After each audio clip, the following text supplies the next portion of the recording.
Okey, Assalamualaikum warahmatullahi wabarakatuh. Okey, cukup mas. Alhamdulillahirabbil alamin wassalatu wassalamu ala asyrafil anbiya'i wal mursalin wa ala alihi wa sahbihi ajma'in. Jadi insya-Allah tuan, hari ni saya datang ke balai polis pada malam ni. Kita buat satu laporan laporan polis terhadap perhimpunan haram di Dataran Merdeka hari ni. Yang kononnya pakai bendera hitam yang hashtag lawan. Okey.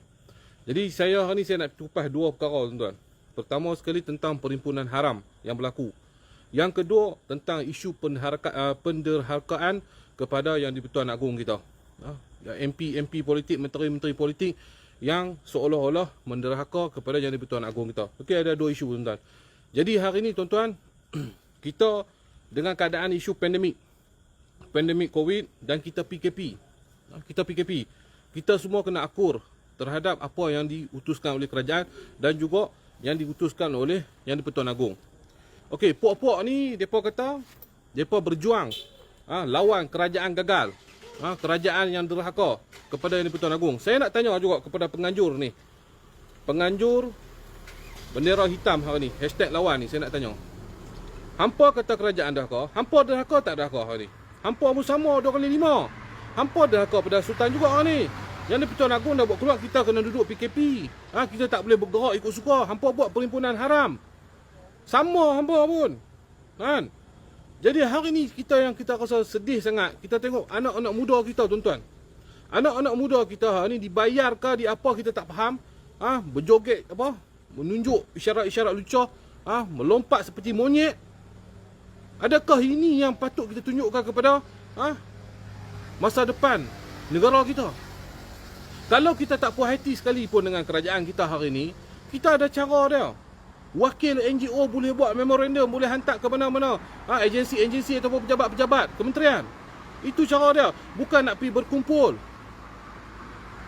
Orang pergi ziarah anak dan bapa pergi ziarah kubur. Ziarah kubur di hari raya di compound sebanyak RM2,000. Orang yang solat Aidiladha, solat sunat raya, ada satu Cina pergi buat live konon-konon perowok orang Islam ni tak ikut SOP. Semayang ramai-ramai walaupun dia dah jarak, ditangkap di compound sebanyak RM5,000. Hari ni mereka buat perhimpunan ni, mana pokok ni? Mana pokok ni? Saya cukup marah hari ni tuan-tuan. Saya cukup marah tengok keadaan hari ni. Sebab saya pun berdiam diri. Sebab apa kita nak tengok juga. Tapi saya juga hari ni agak marah. Nak wujudkan kluster baru. Ni kalau nak pakai bendera hitam, pakai bendera ni. Angkat sikit. Ni bendera betul. La ilaha illallah Muhammadur Rasulullah. Kami bukan pengganas. Kami mempertahankan agama bangsa dan tanah air kami. Tetapi hampa membawa bendera fake. Bendera hitam yang fake. Membuat kacau bilau di Dataran Merdeka dengan kita dengan isu pandemik lagi tak habis-habis. Kes hari-hari meningkat. Saya harap hari ni sangat-sangat kepada PDRM dan juga kepada menteri kita, kerajaan kita agar tangkap mereka penganjur dan juga peserta-peserta dalam himpunan ini. Dan yang kedua saya nak bercakap tentang isu penghinaan kepada yang di-Pertuan Agong di dalam parlimen kita. Tuan-tuan, saya bukan orang politik, saya nak beritahu. Saya bukan orang politik, saya nak beritahu hari ni. Apa yang berlaku memang saya pun sakit hati. Tak kira lah dia ni menteri PAS ke, menteri apa PAS ke, PAN ke, apa BN ke, Parti Bunga ke, kita tak heran lah. Tapi isu ni menghina yang di-Pertuan Agong. Sampai yang di-Pertuan Agong kita mengeluarkan satu statement bahawasanya yang di-Pertuan Agong duka cita. Makna duka cita tu murka lah. Bagi saya lah, kepada menteri ni hantar jawatan lah. Dah terang-terang. Kalau kata DAP buat, kita bangkit. DAP dah menderhaka kepada Sultan yang di-Pertuan Agong. Ini bangsa kita menderhaka. Mengeluarkan ikut suka hati dia. Yang kata darurat ni dah tamat. Sampai Agong dipinggirkan. Sampai Agong buat keluar kenyataan ni, apa cerita? Kita tak duduk bersama politik lah. Dan hari ni saya nak bagi tahu kepada semua tuan-tuan. Kami bukan berdiam diri, NGO kami. Dah ada isu penghinaan yang di-Pertuan Agong ini. Kami juga ada Kesatuan Melayu Islam Beraja. Kami juga akan membuat satu memorandum yang untuk kami serahkan sendiri kepada Istana Negara nanti, insya-Allah.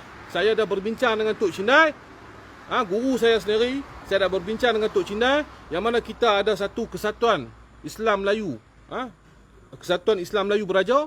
Kita akan buat draft memorandum terhadap menteri-menteri yang menghina Yang di-Pertuan Agong ini dalam parlimen. Kita akan bawa, kita akan hantar ke sana. Kita tak akan duduk, tuan-tuan. Bukan kita sengap, tuan-tuan. Kalau mereka menghina walaupun apa parti sekalipun, kedaulatan undang-undang penting, tuan. Raja-raja Melayu jangan cuba-cuba dibawa ke kancah politik taik hampa ni semua. Ini saya pesanan saya kepada ahli politik. Jangan cuba-cuba bawa kaitkan Yang di-Pertuan Agong dalam kancah politik yang tak stabil, yang huru-hara yang kita tengok dalam parlimen. Kononnya buat sidang parlimen untuk membantu membawa isu-isu rakyat, tetapi hakikatnya kita tengok dalam parlimen seperti beruk, bergaduh-gaduh sesama sendiri. Yang ni salahkan yang tu, yang ni salahkan yang ni. Sampai bila nak habis? Rakyat tengah susah lah. Rakyat tengah susah lah, hampa tahu tak? Berapa orang bisnes-bisnes bungkus, hampa tahu tak? Menteri bodoh. Minta maaf cakap lah. Mungkin hari ni kasar sikit. Saya lama diam diri, tuan-tuan. Lama terlampau diam diri, memang geram. Sebab kita tengok hari demi hari, rakyat semakin sengsara. Mereka ahli politik duduk di parlimen, konon-kononnya nak membantu rakyat, nak membawa usul-usul terhadap apa isu pandemik ni. Tetapi malang seribu kali malang kita tengok mereka bergaduh sesama mereka sendiri. Bergaduh, yang ni nak jawatan, yang tu nak jawatan, yang ni derhaka kepada yang di-Pertuan Agong. Apa ke benda ni semua ni? Kita tak ada duduk mana-mana, tuan-tuan. Minta maaf lah, insya-Allah, tuan-tuan. Saya bukan jenis tu, tuan-tuan. Saya beritahu, saya duduk stand di atas NGO, tidak berbelah bahagi di atas perjuangan agama, bangsa dan tanah air saya. Saya tidak berduduk di mana-mana ahli politik, tuan-tuan. Mungkin dulu, mungkin saya bercakap dengan politik. Tapi saya melihat politik ni adalah menghancurkan bangsa aku sendiri. Politik ni adalah memecah belahkan bangsa Melayu tu sendiri. Jadi saya tinggalkan politik semua, tuan-tuan. Sebab apa? Saya tak mau lagi saya nak melihat bangsa saya dipijak, diinjak-injak, diperbodohkan. Serupa hari ni, tuan-tuan. Isu hari ni yang terjadi di Dataran Merdeka. Anak-anak Melayu kita macam beruk monyet. Tunjuk fak lah, tunjuk macam-macam mangkit. Meloncat-loncat macam tak ada adab lagi. Mananya puak-puak lain? Puak-puak lain hanya membayar. Membayar dan akhirnya orang Melayu kita diperbodohkan, dipergunakan seperti ini. Ini kita rasa Melayu. Saya rasa malu. Sebagai seorang Islam dan Melayu, saya rasa malu apa yang terjadi hari ini kepada anak-anak muda kita hari ini, tuan-tuan. Kita dah tak tahu dah kerajaan mana yang lebih baik untuk kita. Kita juga kita tidak berdiam diri. Sampai bila kita dikurung, sampai bila kita dah PKP pun dah sudah, darurat pun dah sudah. Apa lagi yang kita nak kena tanggung lagi? Patutnya kita fokus sama-sama. Umat Islam dan Melayu hari ni kena bersatu. Berdoa. Ini yang jalan kita yang betul. Bukan kita bergaduh sama kita. Tapi malangnya hari ni musuh mengambil kesempatan di atas PKP hari ni, membuat perhimpunan haram dengan penjarakan sosial entah di mana. Kalau orang pergi semayang, hampa boleh denda sampai RM5,000. Yang ni saya harap kurang-kurang pun mau denda seorang RM20,000 lah. Puas hati, tuan-tuan. Kalau kata denda RM1,000 ni, saya rasa lepas ni saya pun nak buat perhimpunan haram juga lah. Saya pun nak buat perhimpunan haram. Takat RM1,000 seorang ni kita boleh bayar, kita boleh collect. Kita hari ni duduk mentaati. Pemimpin kita beritahu duduk rumah, kita duduk rumah.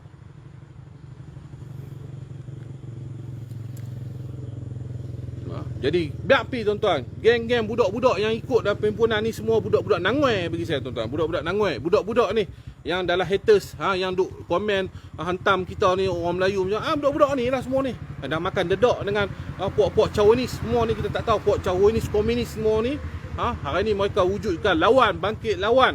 Sebenarnya, tuan, agenda mereka adalah yang kita nampak matlamat adalah untuk menjahanamkan sistem raja di tanah Melayu kita ni, di Malaysia ni, tuan-tuan. Ini kita jangan berdiam diri, tuan. Walaupun mereka nampak bangun untuk mengatakan kerajaan ini gagal lah apa, tetapi agenda mereka yang tersembunyi adalah untuk menghapuskan sistem raja di tanah Malaysia ni, tuan-tuan. Di tanah Melayu ni, tuan-tuan. Jadi, tuan-tuan, kita kena berhati-hati, tuan-tuan. Jangan sampai kita jadi seperti Singapura. Jangan jadi kita sampai seperti Singapura. Maknanya hak orang Melayu ni ditarik balik, hak orang Islam ni ditarik balik, maka kita hancur. Habis. Apa lagi nak bercakap? Duduklah seperti kambing di dalam kandang. tidak lagi seperti harimau di dalam hutan. Jadi ini saya boleh beritahu tuan-tuan, saya pun tak mau live banyak-banyak tuan-tuan. Apa pun kita beritahu, hak tetap hak, batil tetap batil tuan-tuan. Perjuangan belum selesai. Jadi ini saya beritahu kepada amaran kepada menteri-menteri semua. Cukup-cukuplah jadi bodoh dalam parlimen tu. Bawa lah usul-usul yang boleh membantu rakyat. Jangan bawa usul nak siapa nak jadi Perdana Menteri, siapa nak ni, suruh tak jawatan yang tu, yang ni. Saya rasa, saya pun minta kepada Duli Yang Maha Mulia, yang di-Pertuan Agong kita, buatlah sesuatu untuk kami rakyat. Kami dah letih, kami dah penat, kami dah cukup macam-macam dah. Kes bunuh diri hari-hari demi hari, banyak kes. Kami minta yang di-Pertuan Agong, tolonglah buat sesuatu terhadap menteri-menteri yang tak guna ni, menteri-menteri yang mendahaka kepada yang di-Pertuan Agong ni.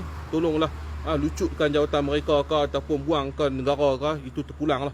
Kita itu di atas kepada yang di-Pertuan Agong. Jadi kita sebagai rakyat, kami sebagai NGO Melayu Islam, kami akan mempertahankan Raja-Raja Melayu.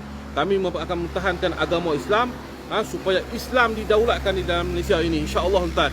Jadi saya minta ampun, minta maaf sekali dengan perkataan bahasa kasar saya ini. Saya sudahi, wabillahi taufiq wa hidayah. Wassalamualaikum warahmatullahi wabarakatuh. Takbir. Allahu akbar. Takbir. Allahu akbar. Takbir. Allahu akbar.